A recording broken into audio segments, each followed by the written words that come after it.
మనిషిగా పుట్టిన తర్వాత మనం సంతోషంగా జీవించాలి. ఈ భువిలో ఉన్న స్వర్గాలన్నిటిలో నంబర్ 1 దాంపత్య జీవనం. అర్థం చేసుకోండి. అది దొరకలేదంటే మరి పెళ్లి చేసుకున్న ప్రయోజనం లేదు. అది కావాలంటే దానికి తగినట్టు జాతకాలు కలిసి రావాలి. ఇది ఆచార్యులు ముందే కనిపెట్టారు. ఈ కామశాస్త్రం అనేది మన ఋషివర్యులు కనిపెట్టినదే. ఎందుకని కనిపెట్టారు. ఇది చాలా పవర్‌ఫుల్. ఈ సమస్త సృష్టియే అందులోనే ఉంది. కొందరు చెప్తారు, "నువ్వు బ్రహ్మచారిగా ఉండు" అని. బ్రహ్మచారిగా ఉండడానికి కాదు భగవంతుడు మమ్మల్ని సృష్టించింది. అందుకనే ప్రత్యేకించి కొందరిని కొన్ని జాతకాలతో పుట్టిస్తాడు. వాళ్ళు ఆచార్యులుగా ఉండి అన్నీ పాటించాలి. అందరూ బ్రహ్మచార్యులైతే ఈ లోకం ఉందా? ఈ సృష్టి ఉందా?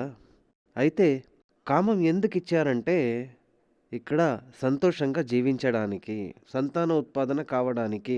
అది ఈ ప్రపంచానికి సృష్టి మూలం. ఈ భూమికి సృష్టి మూలం. అక్కడ మనకి ఆ సంతోషం కావాలంటే